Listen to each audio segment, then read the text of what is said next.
We'll have you guys turn around and we'll do a little straight stage shot right here. Perfect. We have a timer. Ready, guys? On the count of 3. 1, 2, 3.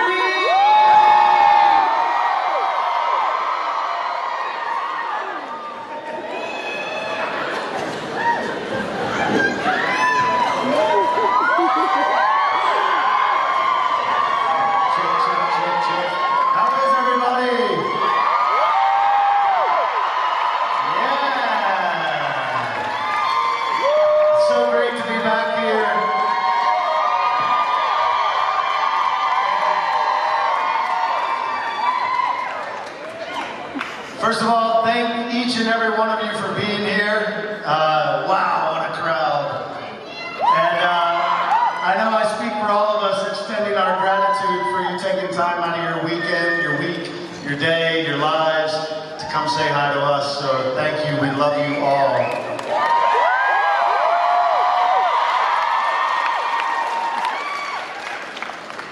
What are you doing there? Is that a live video?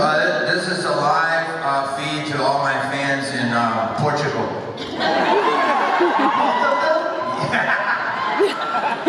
Ladies and gentlemen, we're so excited to be here, and also Skeet is wearing a ponytail. It's the unveiling of the ponytail.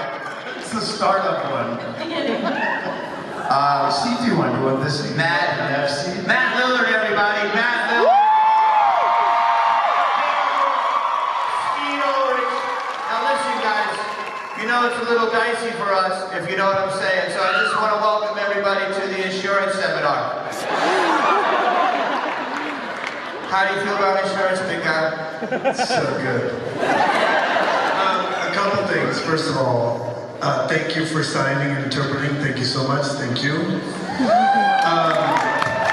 What Jamie's talking about is right now, we are, SAG and AFTRA, the Actors Union and the Writers Union in Hollywood, are on strike. So, in solidarity of our unions, we can't answer questions about movies that are in the works or projects that are in the works, but we can talk about our past. Okay, so thank you for that. Matt, what's the next movie you have coming out? I can't talk about that. Oh, there we go. We're just practicing. How is everybody? Wow. Look at all these gorgeous people. Who is the one in the way back over there? You better have a good question by the time I get there. I think one of the things that we do different than I think a lot of Q&As. What's up? Because we try to take this. Just don't stop talking. I haven't said anything, by the way. I usually talk all the time. But we do try to take this moment to talk about our lives in a real way and not just sort of the assumption of our lives, right? Our lives ebb and flow. And so we try to articulate that and paint a picture of our true lives and not what sort of the social media aspect of an actor's life looks like. So, anyways, we'll take questions. They're right up here. Yep, perfect. Oh, whoa. But we have one in front real quick. Wait a second. I'm way back here. I see you. Oh my God, dude. We have the most important question of the night. If you were a member of the Hackers cast, what would your name be? Hackers, the movie? Hackers cast. What would my hacking name be? Matt, it would have to be something like keyboard. That's not funny. They are very ready to laugh. All right, ask your question up there. Mine's the best. What's your question? Hi. My question is, what horror movie scarred each of you for life? I can answer that one. Because I was at a sleepover when I was 13 years old, and they thought it would be a good idea to put The Changeling on. scary, so that was the first and the last horror movie I ever saw. But honestly, yeah, that I was having nightmares for about a month. Super scary. I was at the first screening of Blair Witch at Sundance. It was a midnight screening, and there was a found footage movie, and then that wasn't a thing ever before. And when that movie ended, I thought for sure it was real. That was a horrible night. Wait, what's our scariest movie that has scarred us for life? Showgirls. I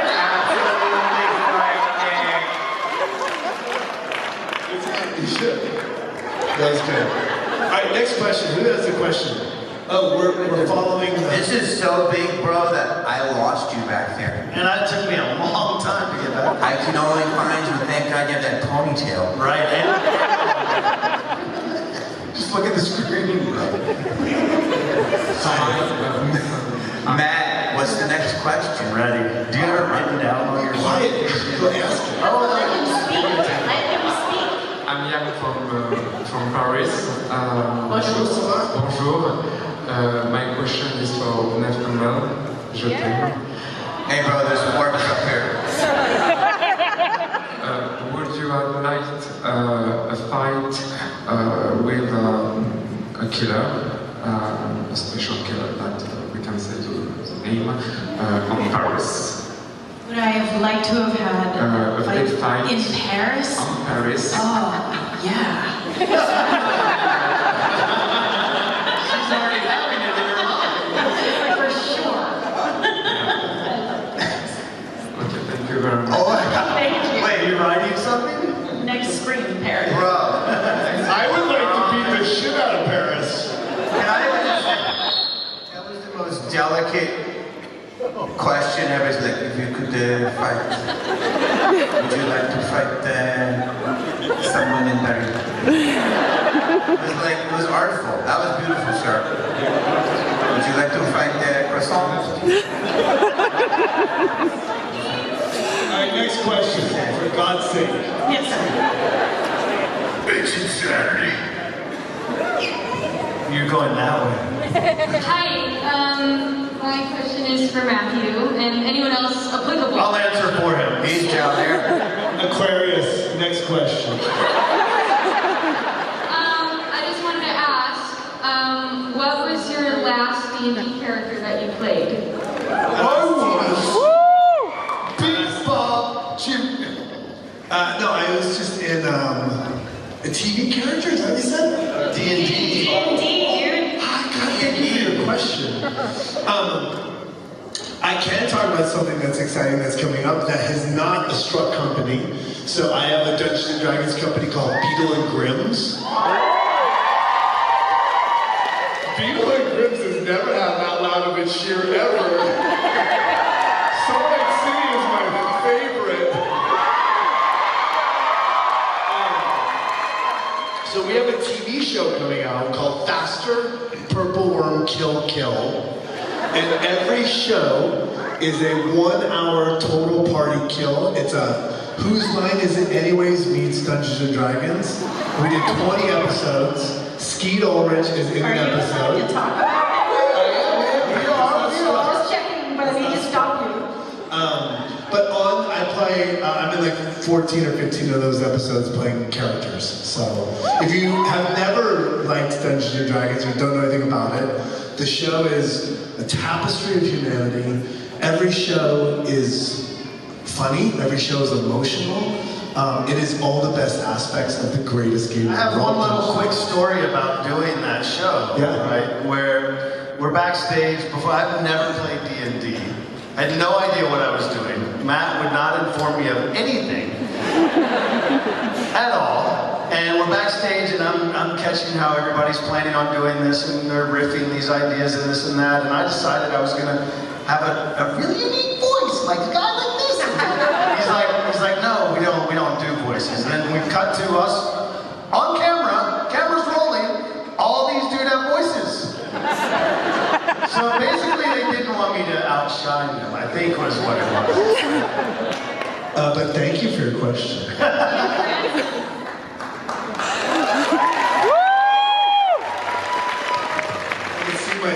screen.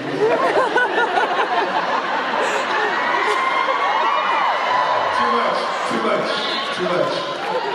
I apologize. I have a question. Who has a question? No, there's someone right here, Matt, with a Copy question. that. Standing at the microphone. Okay. Actually, my question's also for Matt, but to preface, Scream is my favorite slasher. So, Matt, this is like one of your older works that I have a question about. I'm right here. I'm looking at you. Can you find me? SLC Punk.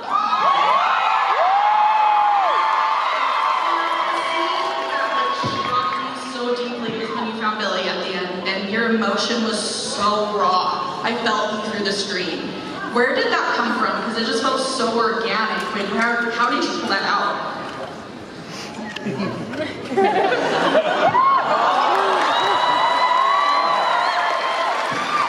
So there are times in your life that you feel you were born to do something, and there are times in your life where you feel like a total sham, right? You feel like imposter syndrome is a real thing. And so for me, that movie and that moment is the moment I felt like, oh, this is what I'm supposed to do in my life. And so those moments when I feel super insecure, that scene specifically, fills me with like a sense of pride and courage. That even just talking about it, that gets me emotional. So for me, that moment, very quickly, I was supposed to do the scene before we went to lunch. On the way to lunch, I did a tape and I faked it, and I was like pretend crying and nothing was happening. And everyone went to lunch, and I sat in this cold room in Salt Lake City, and I had a lot of things to say to my dad, so I started working as an actor, and I started saying things, and everyone came back from lunch, and like, let's just not rehearse, let's just do it, let's just shoot. And that was on film, and it was a huge mag roll of film. It was like a 10-minute roll, it was like 1,000 feet. And they called action, and I started talking, and I just cracked, and things happened. And I cried for 10 minutes. And so I did one take, and I never had to do it again. And it's that moment in my life where I'm like, oh, I have moments of brilliance. I have moments that are crap. I have moments that are just doing jobs, and then you strive, every now and then you have to strive to be incredible, and that for me is like, oh, it's in me, I just have to try. Right?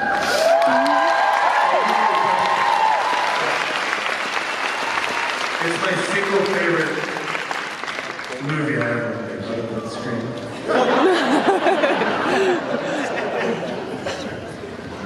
Okay, well, first of all, thanks for all four of you for coming out to FanX. It's awesome, 10-year anniversary, welcome and thank you. This question is mostly for Neve, but it could be applicable to the rest of you guys. What was it like working with the Golden Retriever on the third Scream movie we played, Sydney's dog Cherokee? Awesome.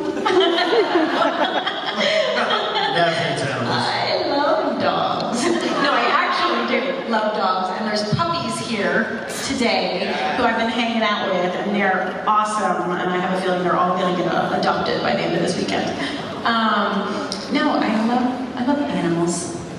My son is begging me for a dog right now, so hopefully he's not watching this. I can say, bro, in 52 cons, we've never got that question. We've never got that So question. you are original.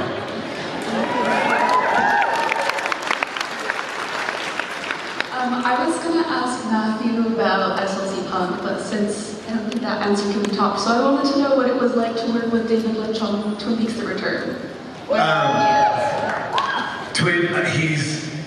David Lynch is incredible and crazy. His first note to me was like, do it again, just do it more blue. That was the literal note. And we never met when I got the job. I auditioned and we never met. And I went to set and I'm like, hi, I'm Matt. Super excited to be here. I'm like thrilled. He's like, well, nice to meet you, Bill. I'm like, oh shit, he doesn't know my name. I'm like, oh no, my name's Matthew Lillard. I was in Scream, no big deal. Scooby-Doo, so thanks.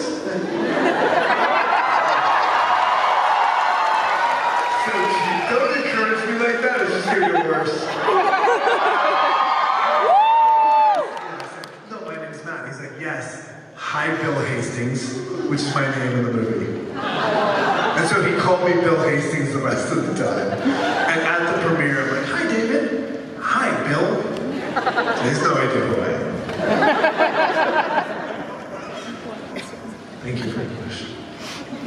I just want to say thank you first. I know we really missed Neve and Matthew last year, but Jamie and Steve also put on a great panel last year. That was so much fun. My question is for Matthew. I guess he's just very popular tonight. I wanted to know if your drink of choice is whiskey, and I'd love to hear more about your whiskey coming out. Yeah. I'm starting a whiskey company.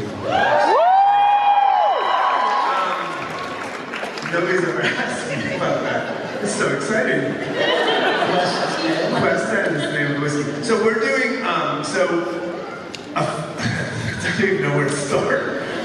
Guys, everyone sit down. It's going to take an hour. So, there I was, drinking whiskey. No, a friend of mine sold his company, and he was selling whiskey, and he knows what we were doing with Beetle and Grimm's. He was like, we should do something, combine the two things, whiskey and Dungeons and Dragons. And so we started working on it about a year and a half ago. It's called Quest 10. Every single bottle comes with a chapter of a story. There are 16 drops in the whole release. The exciting thing is that it's not a lot of whiskey, though. 16 drops. 16 bottles. Oh. And each bottle has a story, and the story concludes at the end of the 16. That sounded like a small bottle there, bro. What's the price point? No, it's 16 drops. 16 drops of whiskey. It's not a lot. That's not. It's 16 bottles. It's 16 bottles. It's not drops. Oh, bottle drops. Those big bottles that you drop.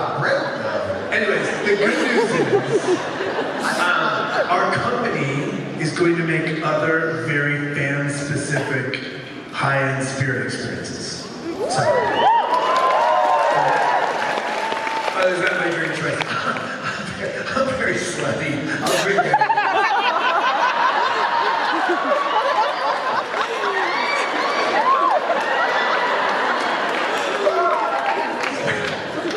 Anyways, thank you for asking. You can go to quest@whiskey.com and sign up. Not to be that person, but my question is also for Matthew.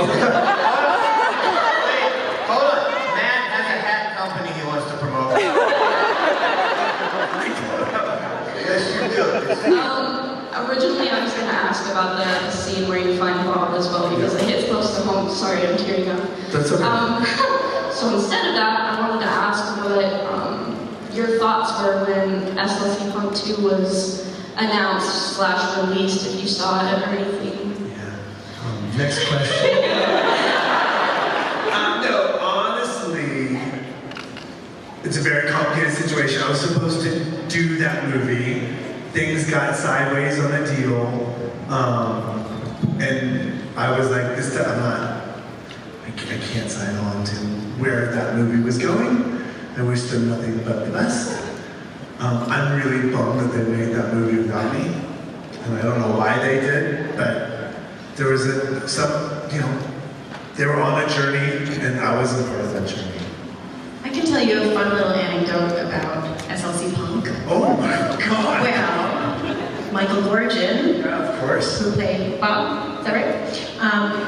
Played Justin in Party of Five with me, and has been one of my best friends for 30 years, and is the godfather of my children. And he actually just wrote, directed, and started a movie called Americazzi, which I can talk about because it's not a side project. And it's now in 42 theaters in America, and it's stunning. So I'm just It's gonna put also Michael. the Academy Award nominee for Armenia. So it's amazing. That's Harold Bob. He's an amazing artist. Thank you for your question.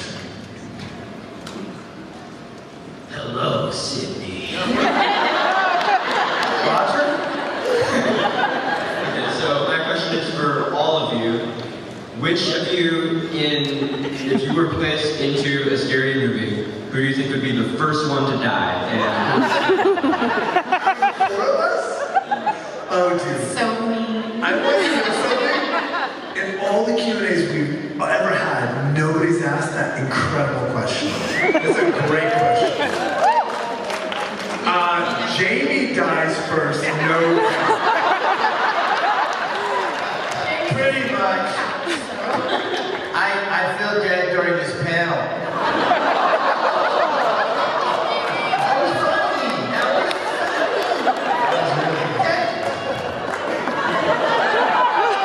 What was the question? If there was a horror movie, Which one of us? Well, first, I'm definitely dead. I'm definitely gonna be dead because apparently I'm still a virgin. That means Skeet living a long time. I'm just saying, I'm dead first. It's up to you two to take I the next die next. Yeah, I think I for sure die next. Skeet is still very handsome and totally buff. I would capitulate to his handsomeness. I mean, it just killed me. And then it's between Neve and Skeet. There's only one answer. And of course, you know what Neve is. She's the FG. Final obey. Good question. In the sequel, though, I live last. Oh, you're still alive, right? That TV just had a couple of cats there. We're dead. Go for it. Hi, my name's Brooklyn. Brooklyn I don't know how to read, okay? My question is, what's your guys' like life motto or something you live by? That's a great question. Oh, by the way, these are very good questions tonight. For me, how many artists are in the room? Painters, actors. I'm of the mindset of live your dreams. And if you can find what it is you're passionate about, what it is you truly love in this world, no matter what it is, don't ever let it go. And that includes art, which is a really hard thing to have as a profession. It's a difficult, tenuous, unknowable business. But if you really, really, really love what you do, don't ever stop doing it. So live your dreams.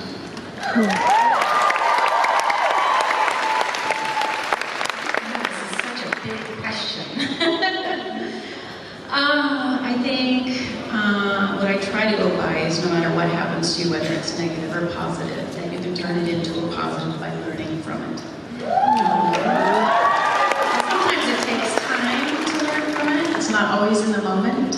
But at some point, if you can look back and take something from the experience, then you've managed to turn the negative into a positive.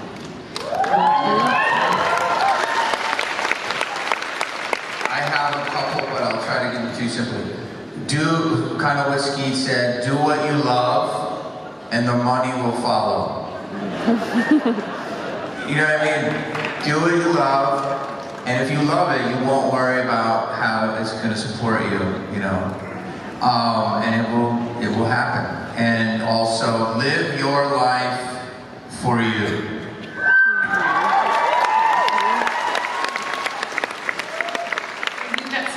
Go ahead, Matt. What's wrong? No, go ahead. Never mind. I want to hear it. I just think that's the greatest question in the world. I think that's a great question. There's two things. God's delays are not his denials, or her denials. God's delays, just because it's not happening right now, it doesn't mean it's not going to happen, right? So whatever that means to you, I like to hold on to that. The other thing I love, fear does not serve you. Fear is built to run away from a bear. See bear run, fear works. But if you're chasing something, if you're in love with something and you want to go get it, fear does not serve you. It just gets in the way. It's an energy that you have to move through to get what you want.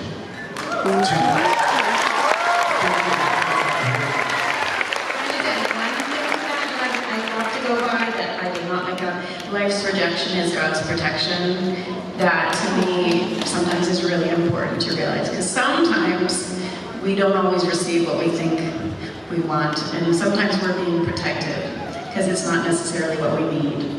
I want to tell you we're starting something called the Scream Self-Help Seminar.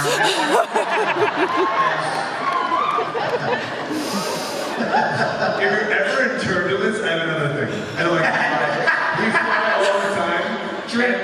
I just saw somebody, the gentleman back there who has the USO picture of us. Yeah, thank you for your service, dude. One of the greatest gifts I have in my life is to serve our country through the USO. My grandfather was a prisoner of war, and so how I give back is I go on the USO tour, and you just showed me that picture, so I thank you. I appreciate your service. God bless.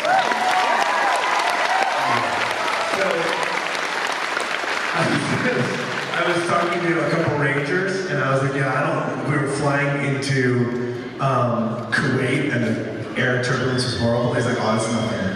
He's like, we have a saying as an air ranger, as a paratrooper,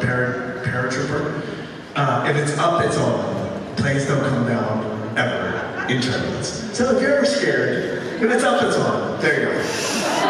I actually remember calling you once as I was about to board a flight. Like, what was that saying, Matt? Yeah. What was that saying? If it's up, it's on. Alright, sorry, go ahead. Hi, I'm JJ, and I was wondering, if you guys were home alone, like each of you individually, and you heard a scary noise, what would you do? Do I have my clothes on? That is purely up to you. I pull on my shirt. Do you usually have your clothes on? Don't worry about it. I'm so young and innocent. What do you do? Now, what would you do? I'm home alone? Yeah. Like no kids, no nothing? Oh gosh. Well, you're obviously drunk, so. I mean, if it's a scary noise, I'll probably look for some form of protection. Really? Yeah. You go right to protection? If it sounds scary, yeah.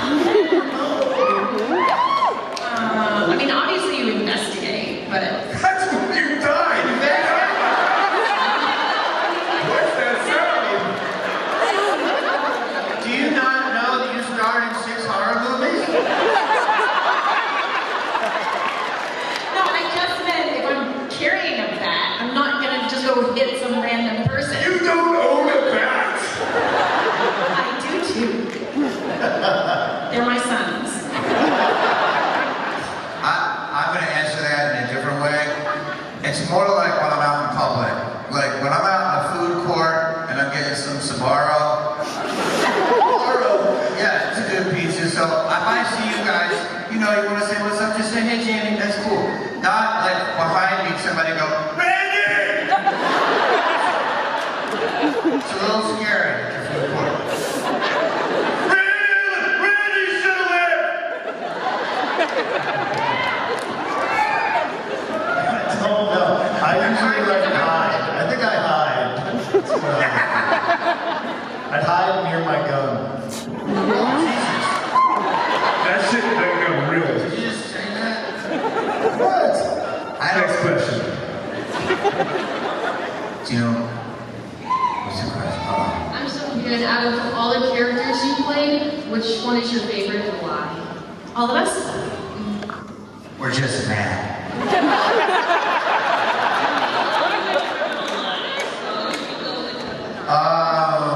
That's like picking your favorite food or child. Child? Well, Child. It's so fishy. I thought it said tile. Your favorite tile. I really like the white ones. I don't know. I don't have any children. I try. Can we go back to the question? Here's what it is. I'm gonna just go right now. Randy was a gift from God for me. It was lightning in a bottle, and the more I come to these events, the more I kind of feel like Wes cast me at my essence. And it's like kind of perfect because I kind of am a little paranoid. I kind of do have like, there's rules to like entering the toilet on an airplane, like I do. So I would say Randy for me. I honestly, I mean, obviously I love Sydney and I feel so blessed to have been able to play her. I find it really hard to answer that question because I feel like I've been very blessed to play a lot of great characters and I think it is a bit like trying to pick your favorite child. Your favorite child? Yeah. When I did the company, the one person in the audience who knows what that is. That's the movie that Neve produced top to bottom. It was her idea, put it together. Rock on, one of the best writers ever achieved in Neve's career. So for me, the experience of getting a dance to the Joffrey Ballet, and you know, I trained for 6 months, 8 hours a day, and got to actually perform with the company, and they asked me to join the company, and so that for me was like a dream come true. So I'd say in that sense, that was also one of my favorites. I think that is really hard to answer. Usually it's the last one that I played. Like, you just get lost in it, and so it's our job to become enamored with the people that we play, and so usually it's the one I just finished. It'd be hard to choose across 30 years of different things, but I mean, I thought Billy was a real sweetheart. Really nice guy. Such a love. I had such love for him. Did you say Bill? Billy, bro. What makes it so funny is he gets older and he's Bill. Bill had a temperish. Bill. William was great. Bill and Stewart. Mine is Steve-O. It was the only time I had more than like 40 lines. Next question. 16 drops and 40 lines. Yeah. Hi, my name is Marissa. Hi, Marissa. Hi. My question is, who is your favorite horror icon? You cannot say Ghostface. Okay, Neve Campbell.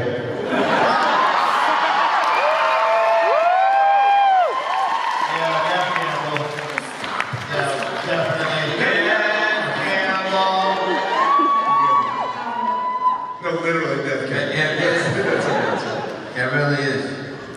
Okay, what about the rest of you guys? Neve Campbell. Neve Campbell. She is an icon. Yeah. I think Jamie Lee kicks butt.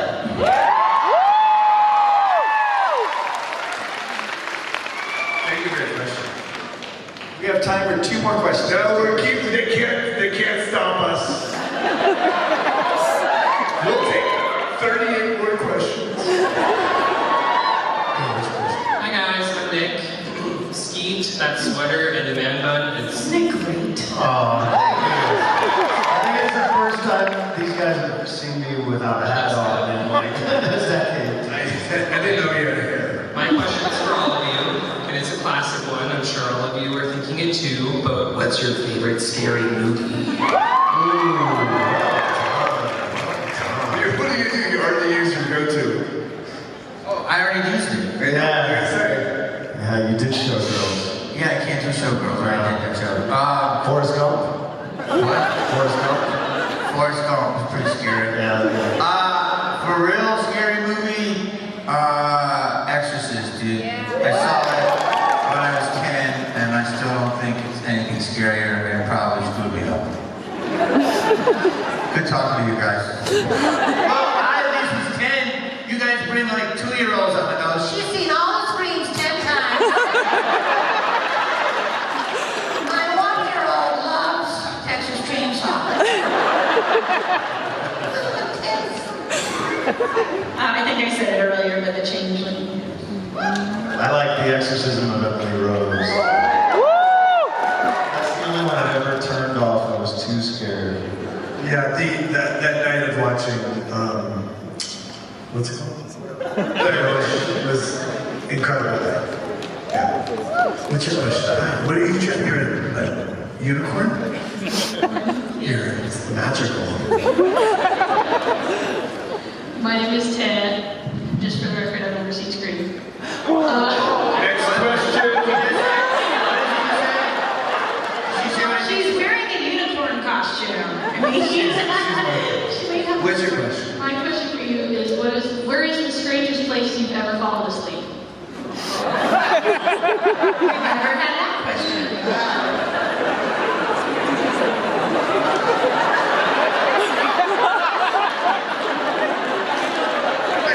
Don't. Oh boy.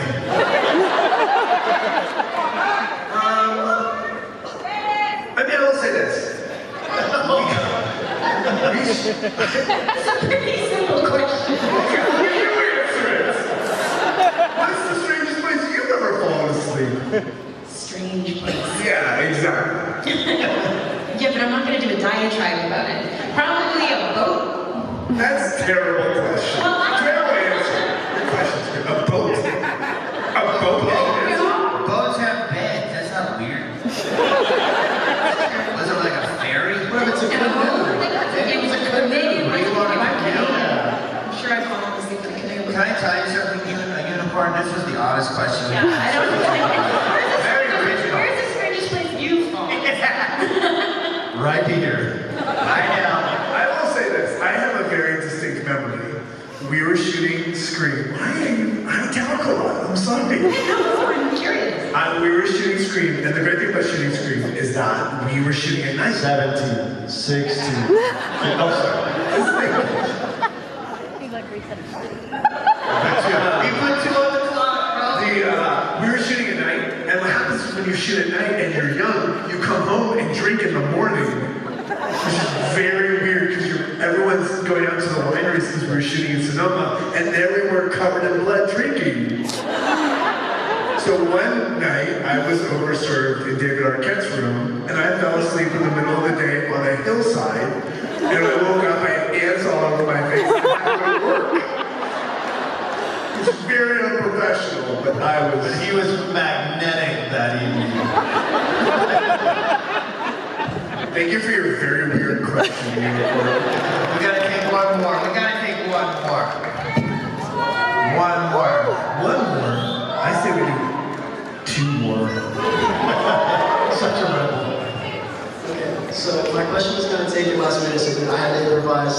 But my question for you guys is, with all the video game movies and TV shows coming out, are there any video games you guys would like to see through the franchise, such as the Five Nights at Freddy's would be that Matthew Williams would be listening to? Definitely The Last of Us.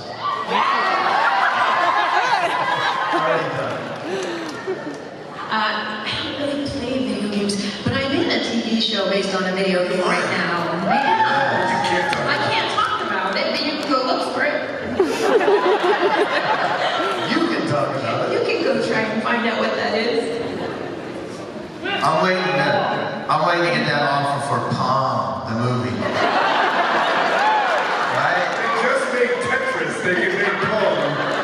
Remember Atari football with the 3-on-3? Yeah. That'd be a great movie. Thank you for your question. Of course, thank you. And I hope you someday, in the not too distant future, go to see. Oh, I'm going to see it on launch day for sure. I mean, maybe. I don't know what you're talking about.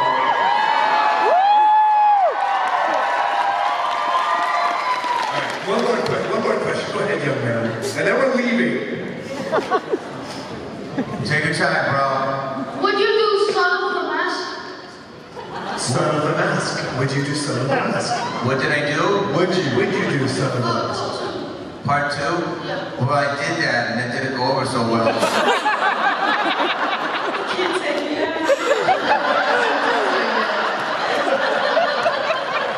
Really wish we didn't take that last question. That was the best question of the year. We will never let him live that down. We appreciate you, son. Please give